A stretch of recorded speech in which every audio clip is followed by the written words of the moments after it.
Le chien guide d'aveugle, c'est un compagnon indispensable pour beaucoup de non-voyants. Grâce à ces animaux éduqués pendant 1 an dans une famille d'accueil, les personnes atteintes de déficience visuelle peuvent être autonomes et se déplacer beaucoup plus facilement. Le congrès des associations de chiens guides d'aveugles se tient en ce moment à Angers. Nous en parlerons dans un instant. Mais d'abord, grâce à Pierre-Éric Cali et François Bobet, rencontre avec un duo inséparable, Elisabeth non-voyante et June, son labrador. Allez, celle-là, non. June est toujours un peu curieuse, une chienne labrador de presque 5 ans qui partage le quotidien d'Elisabeth, sa maîtresse non-voyante. En intérieur, peu de gestes adaptés de la part du chien, sauf quelques objets qu'elle peut ramasser. Ouais, super.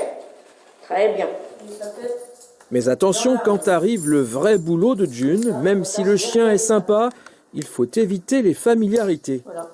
À partir du moment où il y a le le harnais, harnais, c'est travail. et ça, elle comprend. Ah bah oui. Là, elle est au travail. Là. C'est pour ça, les gens, quand on croise des gens, on n'a pas le droit de la caresser. Ah oui. Parce que ça gêne après. Voilà. Bon, les gens, ils ne savent pas forcément, donc on explique à chaque fois.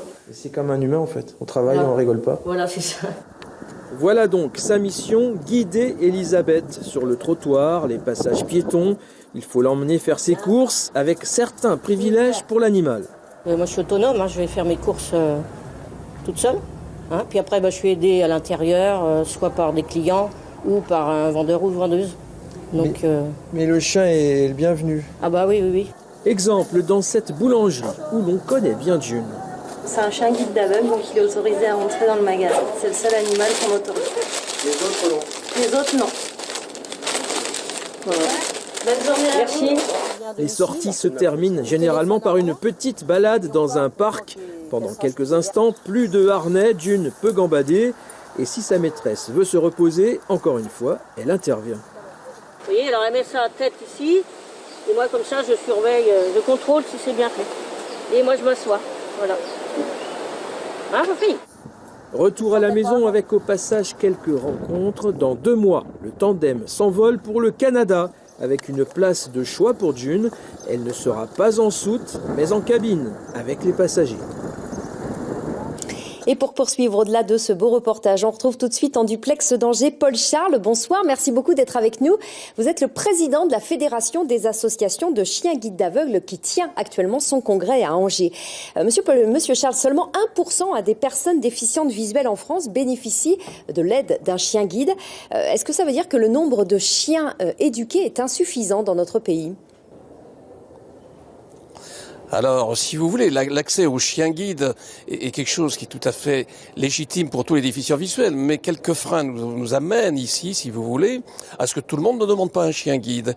Et notamment le fait que les pensent que ce chien n'est pas gratuit, alors que c'est exactement l'inverse. La remise du chien est totalement gratuite. Combien de chiens sont éduqués chaque année pour accompagner une personne déficiente visuelle en France ? Actuellement, l'ensemble de nos écoles fédérées remettent 240 chiens par an. Est-ce que c'est suffisant pour répondre à la demande ou les listes d'attente sont importantes ? Bien sûr que non, ce n'est pas suffisant. Je souhaiterais qu'on en remette beaucoup plus. Les listes d'attente, bien sûr, suivant certaines régions et surtout en zone urbaine, sont un peu plus longues. Il serait souhaitable que nous montrons très rapidement aux alentours de 300 chiens remis par an. Les délais d'attente, ils peuvent atteindre quelle durée ? Alors, les durées d'attente peuvent atteindre maximales jusqu'à 3 ans, notamment dans la région parisienne, mais nous nous efforçons de les réduire. Actuellement, ils sont d'un délai moyen sur toute la France, on va dire, d'1 an, 1 an et demi maximum. Alors, pour avoir un chien formé, il faut aussi avoir des familles d'accueil. Est-ce que là aussi, il y en a suffisamment en France ?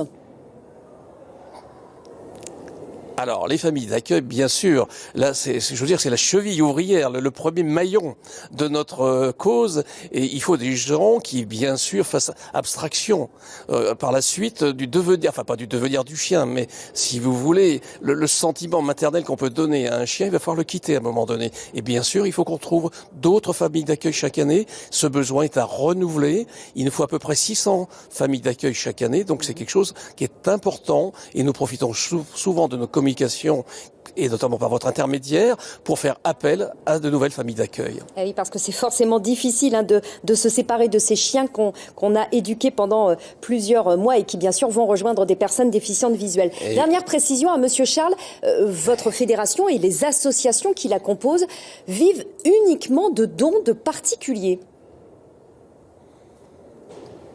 Oui, tout à fait. Nous font simplement, l'ensemble de nos ressources, à 95%, sont constituées de l'appel à générosité du public, uniquement de particuliers, avec le don direct ou bien sûr les legs que ces personnes-là nous font à nos associations. Et d'où l'importance de continuer à contribuer bien sûr à votre action aux côtés des personnes déficientes visuelles en poursuivant ces dons, soit à votre fédération, soit dans les associations, dont celle de Bushman près d'Angers. Merci beaucoup à vous d'avoir été notre invité en duplex d'Angers où se tient donc le congrès de votre fédération. Merci.